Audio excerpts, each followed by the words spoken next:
Near the center of every great story is a great conflict, a great war. Two soldiers, each with a gift for storytelling, survive the storm and steel of the greatest war the world had ever seen. J.R.R. Tolkien and C.S. Lewis. Together, they used their imagination to battle the darkest forces of their age. A hobbit, a wardrobe, and a great war.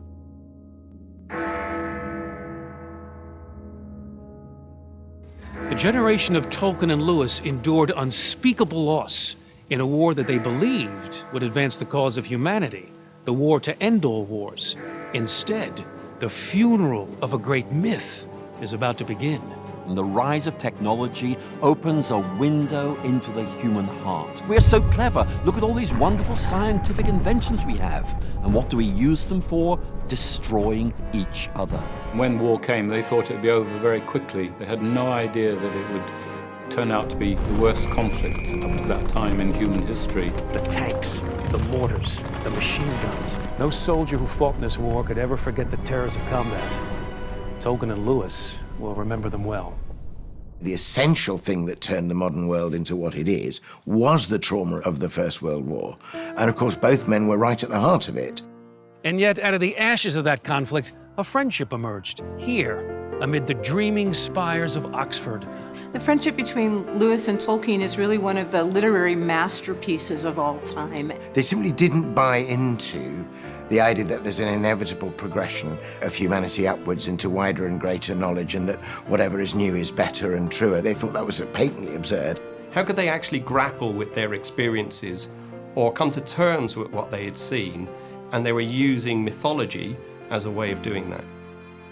Tolkien and Lewis had a profound influence on each other. Remember, Lewis went into the war as an atheist, and he came out as an atheist. Without the presence of Tolkien in his life, he might never have shaken off his existential angst and produced works alive with the themes of faith, hope, and joy. For his part, Tolkien once admitted that were it not for Lewis's great encouragement, he never would have brought to a conclusion his epic trilogy. He needed Lewis's constant prodding and demands for more. You know what Jack Lewis was like. He was such a boy. He had to have a story. And that story, The Lord of the Rings, was written to keep him quiet. Imagine a world without The Lord of the Rings and without the Chronicles of Narnia. If it wasn't for the friendship between Lewis and Tolkien, we would have neither. Lewis said, well, since children are going to grow up in a world of dragons and giants, let us at least show the children that dragons and giants can be overcome. The key character that emerges from Lord of the Rings is Samwise Gamgee. He is the hobbit that is just the normal person. He's a gardener. But at the end of the day, he achieves the final quest.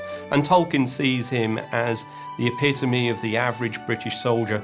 True heroism is hobbit-sized. It's in the everyday heroism of somebody who says, I don't know the way.